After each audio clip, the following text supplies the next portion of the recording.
Hello, viewers. Hello, artists. And all alike to another Art Lounge Alley stream. This is Figure Drawing Basics, part 59. I am your host, and I will be jumping in today's stream right after I introduce newcomers to the Patreon page, which is this page right here. Got 6 tiers altogether. Finally made a correction of it actually saying tier 6 instead of tier 5. I'm going to start off and do a quick overview of all the tiers. We got tier 1 official patron, $2 per month. Show your support for the Art Lounge Alley. You get access to the Discord server. Your patron name is going to be listed in the credits when you guys start pledging to this tiers. And you will be part of the patron only community. Tier 2 all access patron. This is where you guys get access to all of my work. Plus you get previous tier benefits as well. Get early access to finished pages and exclusive content. And of course your patron name listed in the credits. Now some of you are going to ask, what's a Discord server? Discord server is a channel. It's a chat room. It's a place where you guys can get to know one another, be part of the Art Lounge Alley community. It brings everybody from all the social media platforms together into one room, as well as everybody from all the different tiers into one room for you guys to get to know one another and share ideas, thoughts, and expression. Next, we got tier 3, critique submission tier, $15 per month. You submit work that you're currently working on to get critiqued live on stream. And also, if you got a social media profile that you want to advertise, that you want to showcase, it's a perfect opportunity for you to do that. You submit it along with whatever it is that you want to be critiqued, and I will promote that on stream as well, so people can go and check out what you got cooking. There's some requirements here. Read through them, take your time. The Patreon page is available in the About section of the Twitch channel. So once you go over to the About section, it's all the way on the right side. Take your time, read through it. If you got any questions, of course, I'll be happy to answer them. You also get all the previous tier benefits as well. Next, we got tier 4, Kickstarter patron, $25 per month. I paint a high resolution digital painting of you. I do encourage you guys to get creative with it. You know, show your individuality, show your expression. Wear masks, put on makeup, glasses, expressive face expressions, hats, and accessories. They're all highly encouraged. I think they'll make the stream more fun. It'll have a fun finished product as well for you guys to do whatever you'd like. Make it your social media profile. Send it to a loved one. It's yours to keep. You could do whatever. And that's going to be held every Thursday. So the critique is going to be held every Friday for 2 hours from 8 until 10. And the Kickstarter patron stream is going to be held on Thursdays from 8 until 10. And of course you get all the previous tier benefits. Next we got tier 5, artist promotion, $25 per month as well. If you are an artist of any of these kind, or just an artist with interesting content that you like to share, this is a perfect tier for you.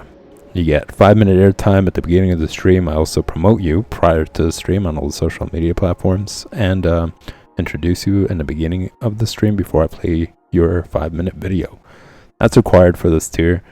It just allows you guys to put it together the way you'd like it, present it the way you'd like it, and yeah, it's going to be a good reel for you for anything else that you're going to use. So you will also, well, there's a bit of a list here for getting selected and some ideas for all different types of artists who would be submitting for this tier. So take your time, read through it. This one is kind of long, but it's important. And yeah, I'm gonna move on to tier 6, private tutoring. Pretty self-explanatory. 15 spots, $65 per month, gets you 4 videos, personalized videos sent to you every week. 1 video per week, so 4 videos in total for the month. you'll get a 30-minute video with me guiding you on where you could improve. So it does require for you to submit something. Even if you're a complete beginner, this is a perfect opportunity for you. For you to get personal guidance, hands-on input, step-by-step instructions, and demonstrations showing you where you can improve. So whatever it is that you send me, I'm going to have a PSD file there to send you as well with the video, so you could explore it at your own pace, at your own time. And there will also be homework, just so that you guys can improve, get faster, get better, set yourself goals to work towards until I send you the next video. You'll also get a private Discord channel dedicated just to you. So it'll be between me and you. Every member who pledges to this tier is going to have one. That way you guys can leave me questions, you can leave comments, and it'll be just between us. Nobody else is going to be there to see it. That way we can continue on your journey of improving your work. And yeah, I'll write you back, or I will feature it in the next video that I'm gonna send you. So that pretty much does it, y'all. I'm gonna jump into today's stream. Hope everybody had a great weekend. For those of you who are tuning in because you are drawing, hopefully you guys drew for hours to keep getting better.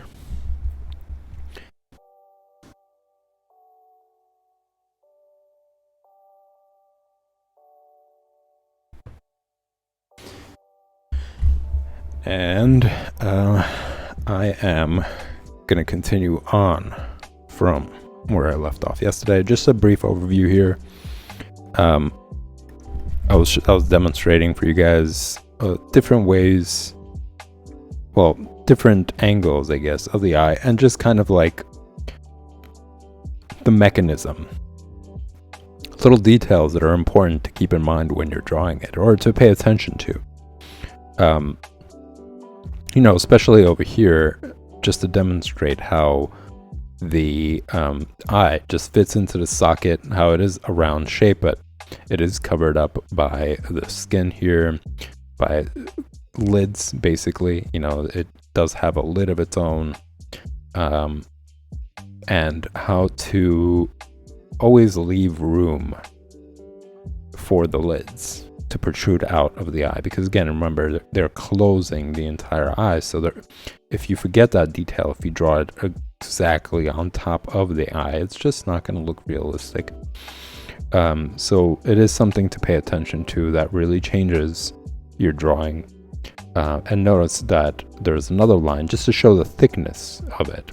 Now, you're not always going to see this line, and you know, depending on how far or how close the shot is or the drawing is, you would reveal that part. And remember, when you're drawing all this stuff, like everything that you're seeing here, everything you saw in the previous books, these are all exercises for you to make your hand more flexible, for your hand to be able to draw different types of lines. You know, when you're just starting out, your hand is very stiff in terms of what it's capable of doing. It's very limited. It hasn't learned the flexibility of being able to draw different types of lines. So the benefit of drawing from real life is exactly that. It exercises your hand. It makes it more flexible. It allows you to draw variations of lines and curves and so on and so forth. That's the real benefit, because if you think about it, right, even if you're looking at this here, not crazy amount of detail. You look at the eye, not a lot of detail there. You know, that's when style kicks in. That's where you're able to like draw things in your own interpretation in a way. But all this exercise, all this realistic depiction, it allows your hand to become more flexible. It's like that same idea I talk about when it comes to the gym, right? When you go to the gym, you're not going to be able to lift the heaviest equipment. And in fact, you're going to hurt yourself if you do it. You know, your muscles aren't prepared for it. They're not trained for it. They're not able to do that yet. But the more exercises you do, the stronger you become. You know, the more different types of exercises you do, the more you stretch out your muscles, the more you're capable of handling longer periods of time of exercising, heavier equipment, different types of exercises that require a little bit more strength, and so on and so forth. So it's the same idea. You're not going to jump into when you're drawing into drawing really complicated lines and expect yourself to be great at it. It's going to take some time. So in order to make your hand flexible, just the same way as you want to make your body more flexible to lift heavy weights, you want to draw all these realistic drawings to stretch out your hand, to make it more flexible, to be able to draw all those different lines. So the more you exercise this stuff, in how many instances are you going to draw this incredibly realistic eye? It really depends on your style. You might want to draw something more simplified, where you don't really see this level of detail, or you might want to draw something with a lot more detail in it. So any way you look at it, drawing from life, drawing from photos, drawing realistically is a win-win. So just a quick rant for some people who are like, well, I don't really want to draw things as realistic as this. Like, let's say I want to draw anime, or I want to draw, something like this, or whatever else. All of that still requires a really solid understanding, and to have flexibility in your hand, to have different types of lines and curvature and stuff like that. Another example is, for instance, you tell somebody who's completely new at drawing to draw hands. And what do? They, most of the time, they'll draw popsicle sticks, right, for hands.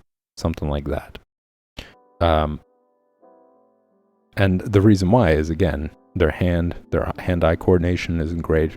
Their references aren't great. Their muscle memory is very simple. They're able to just make these shapes, and they're not very well done to begin with. But the more you take time to draw out all these different curves, pay attention to the exact angle, to the lines, and try to imitate them, or try to draw them exactly as they are, practices your hand to start adding some variation, really controlling your pencil, and giving your lines more character. It's just more to explain, how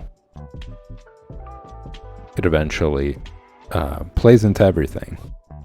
Drawing from real life, drawing realistically, really helps in general. Even if you think about more simplified cartoons, I don't know if you guys see, let's say for the most popular one nowadays is like Rick and Morty, right? And even though they're very much simplified, the gestures that they make, certain animations, they're all pretty complex, and the lines themselves require a lot of variation, or a lot of flexibility. And you can bet that a lot of those artists spend time drawing from real life as well, drawing a figure.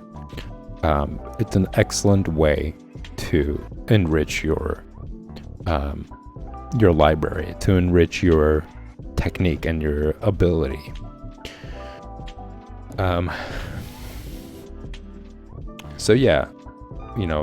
Going on about that.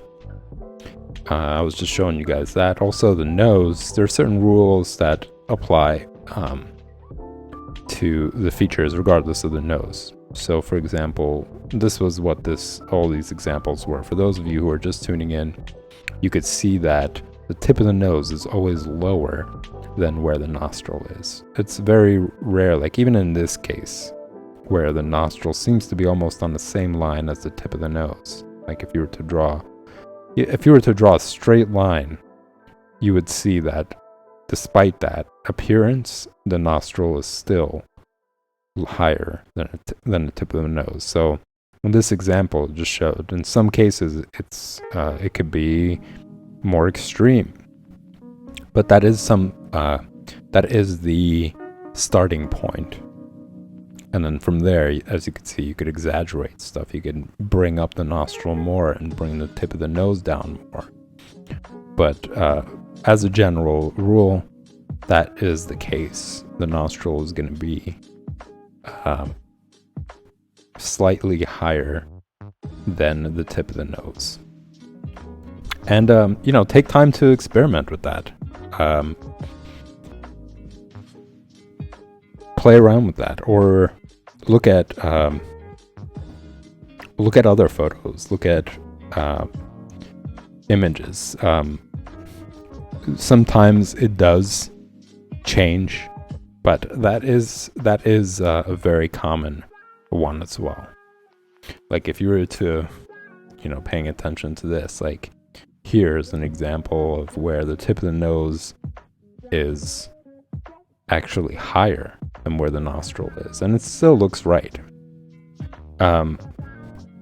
So it's just something to pay attention to. Look at it when you're drawing, let's say from photos or from something else. Pay attention to that detail and recognize that and see how common it is, that sort of thing. Just looking at that, being aware, is already a positive direction, because you're paying attention to details. You're recognizing something that you could play around with as you go, as you develop drawing.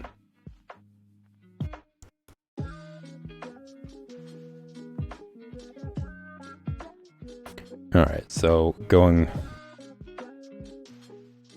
into drawing more noses today.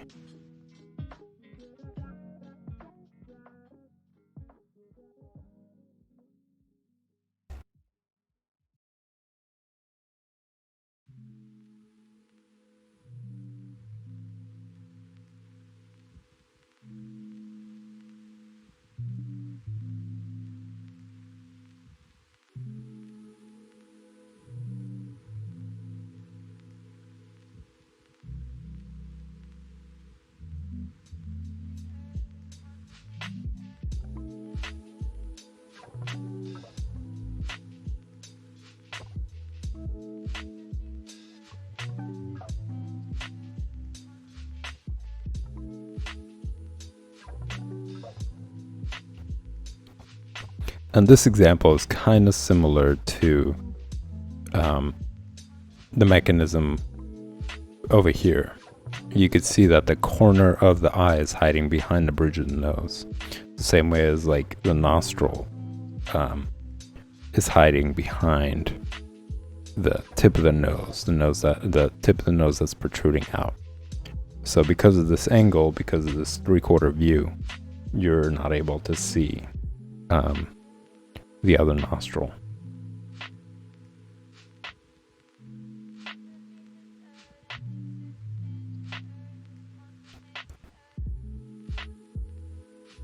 So this kind of adds to the thinking game of like, well, if this part of the nose is protruding out, how much of the other side of the nostril would I see in this angle?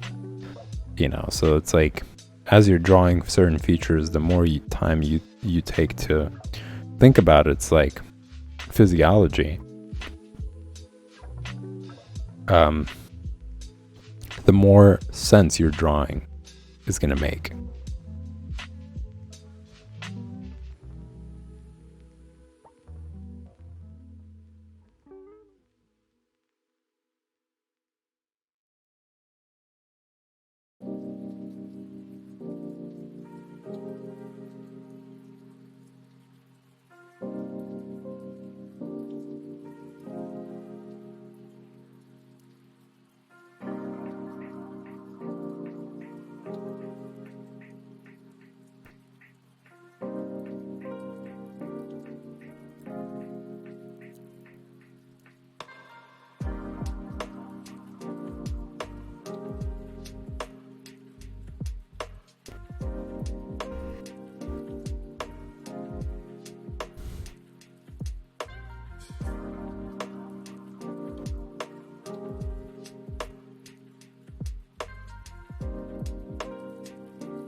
So this is the nose.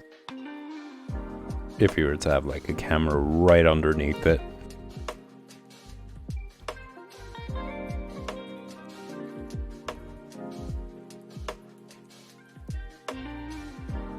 Bit of a weird angle. But again, cool lines, interesting lines.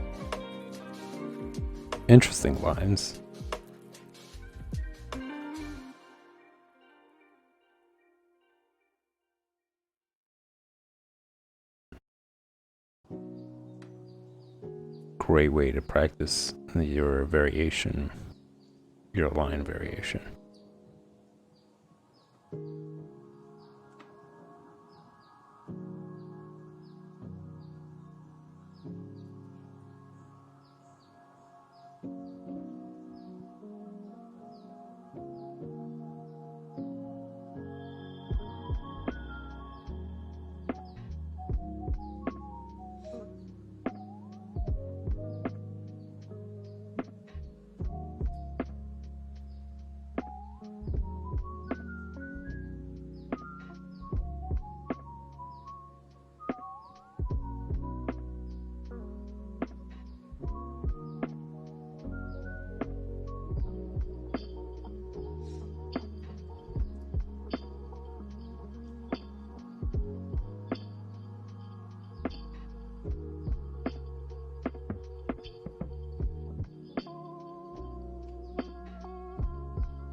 So notice I took the same approach as always. I started out with a very slight, very light sketch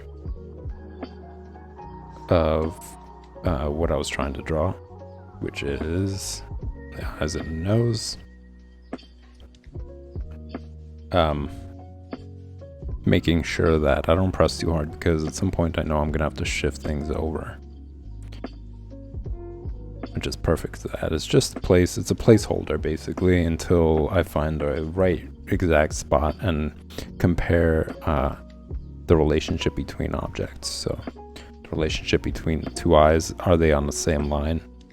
You know, that's a really important, it's one of the most, I'd say like top 5 probably things to pay attention to.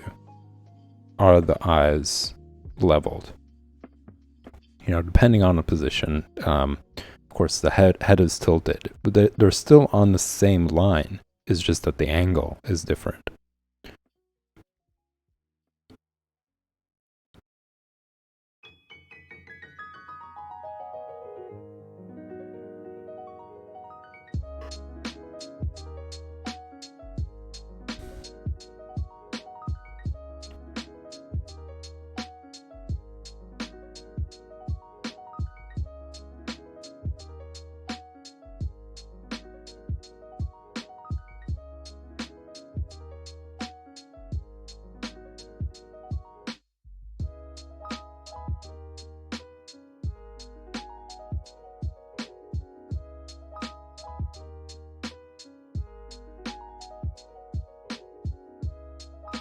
Gonna do a little shadowing, or shading.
And the same idea for shading. I started out with a really light shade. I'm gonna say almost to the level of a highlight. And then from there, gradually pressing harder and harder for areas that are curving inwards. So the parts that are protruding out the most are catching most of the light.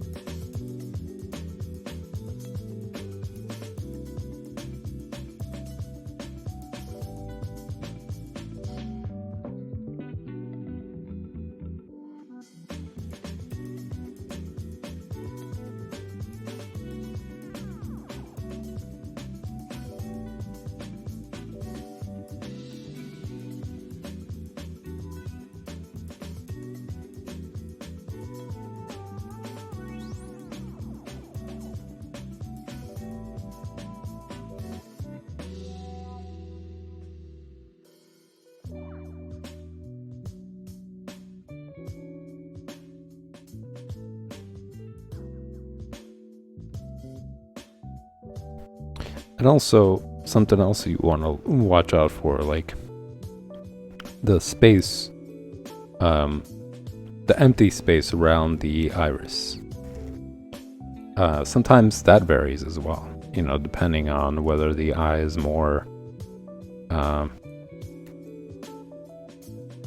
narrow or wider. That also varies.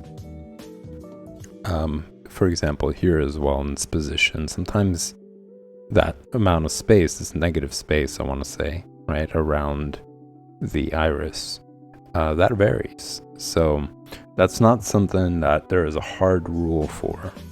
There isn't, something incredibly specific for you to know in order to draw eyes right. That's really something to do with practicing more.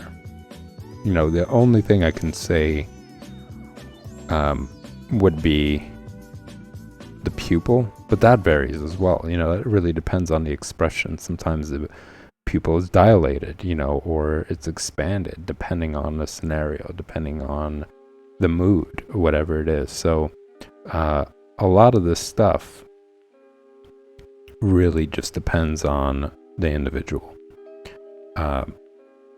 One thing I can say that is the same throughout is the roundness. That's pretty much it. You're always going to find a round pupil and iris. But everything else, as far as the line on the top of the eye, the line on the bottom of the eye, that varies. That, like I mentioned before, for example, with Sylvester Stallone, right? If you think of Sylvester Stallone, his the eye tends to be a little bit more downwards towards the end. It all varies. So really, it's just a matter of preference when it comes to drawing. Like, what kind of shape do you enjoy? What kind of faces you draw? So that's why it's important to draw as many faces from real life as possible, so that you could get a good, a wide range of understanding of all the different types of eye shapes and sizes and details and all that sort of thing. And yet another reason that I was talking about in the beginning of the stream of how valuable drawing from life is. So aside from improving your hand-eye coordination, aside from making it more flexible, you get a better understanding of all the different variations, all the different possibilities, which make your drawings more interesting. Sometimes it's weird. You would look at somebody's drawing, and they're drawing many different type of people, and even though it could look great, the anatomy is right, proportions are right, all the faces look kind of the same. It's like the same person, but they're just changing hair and clothes. And I'm not knocking it, but I think that the more variation you have, the more interesting your work is, and the more fun it is to create the different type of characters and scenes and so on and so forth.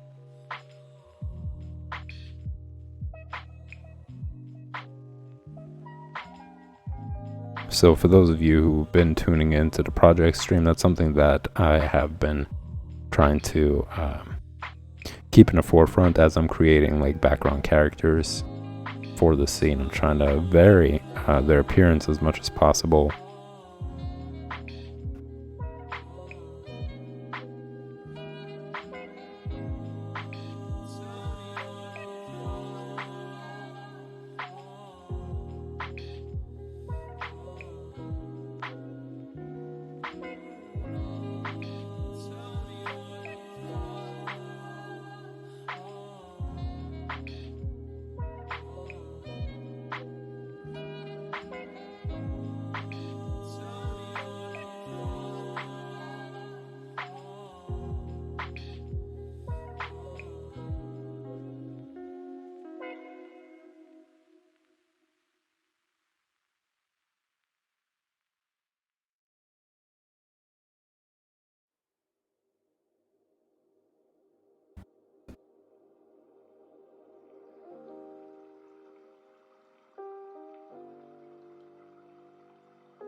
What you think of that?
Gonna fill up the rest of this page with another example.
There's like a fine point for most features on the face where they start to look weird. Even in this example down here, that gap that I mentioned very frequently, the distance between the tip of the corner of the eye and the nostril.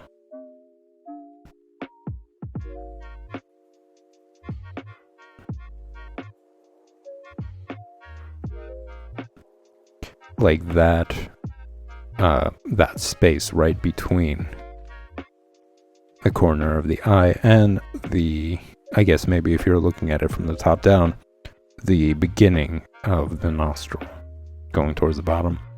This gap right here, there's like a fine point where once it gets too close, it starts to look weird, and once it gets too far, it starts to get weird. So it's really important to just, as I mentioned, when you draw the face over and over and over again, your eye just gets used to seeing what that is. If you put in the effort and put in the time to really draw it out exactly as you see it, and paying attention to that detail every time you draw the eye, you pick up on that fine point. You pick up on where it starts to actually look weird. And You know, the same idea when it comes to, for example, the lip and the nostril or the nose. It starts to look weird when the lip, the upper part of the lip, is too close to the nose and when it's too far away. Granted, there's like room for exaggeration, but that's if the entire drawing is kind of an exaggerated look. You know, when you're trying to draw something realistic, but you're not paying attention to these details, it starts to look wonky, you know. But if your entire drawing is kind of exaggerated, and I'm going to try to find that drawing actually and what I mean.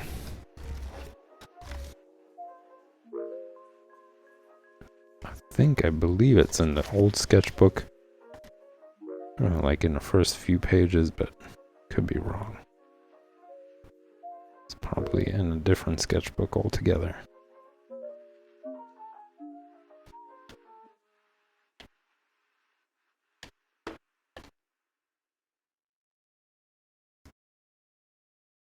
I don't remember it being here, considering so much of it is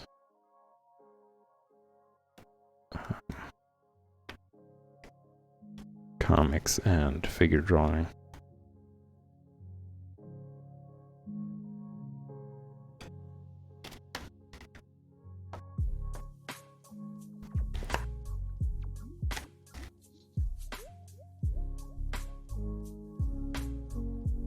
Could have sworn it was in this one.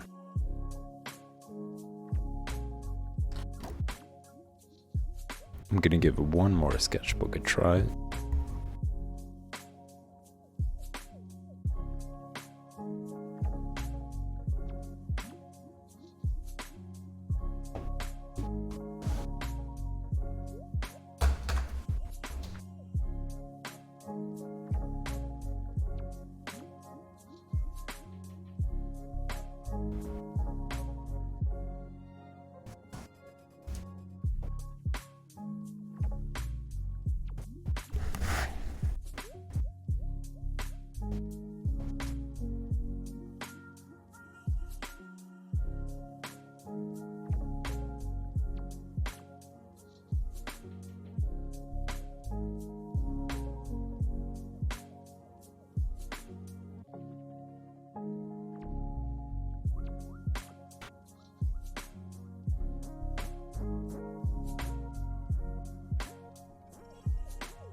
This is it, y'all. This is another old sketchbook, but this face right here is just an example of like how you could exaggerate certain features, but it only looks right because everything else is exaggerated.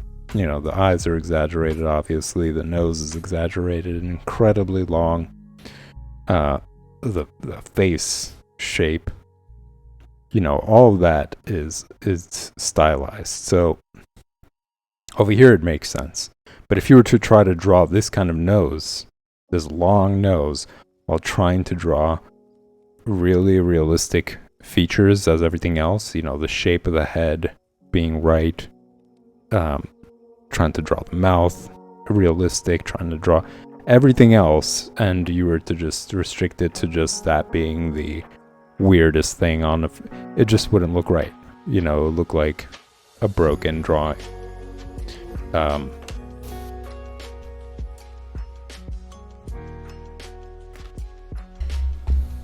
But yeah, the more you pay attention to those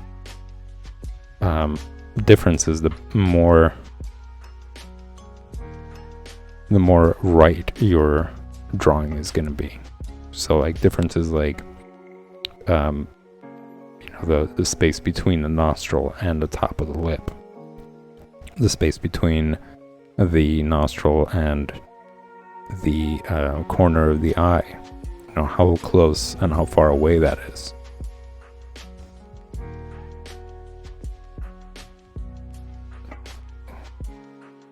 That's weird.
I am going to spend a little more time shading in the lips here, and then I'm going to have to end the stream here for drawing basics, y'all.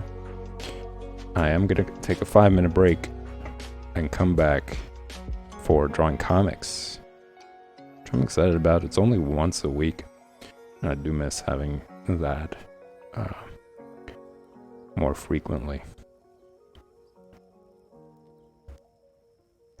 I'm looking forward to finishing up the whole comic. You know, I'm going to say halfway. Has it been halfway? Past this page, that's for sure.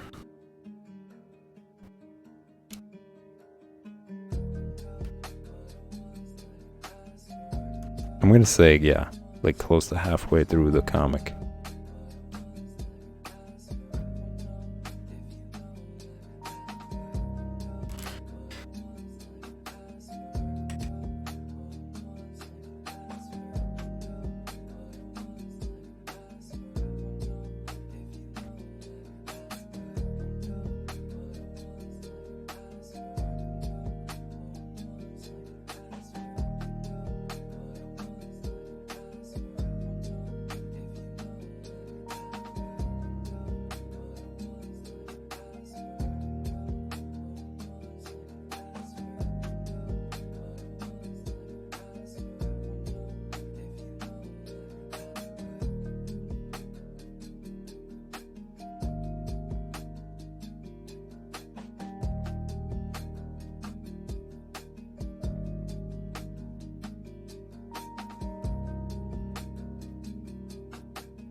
All right, y'all.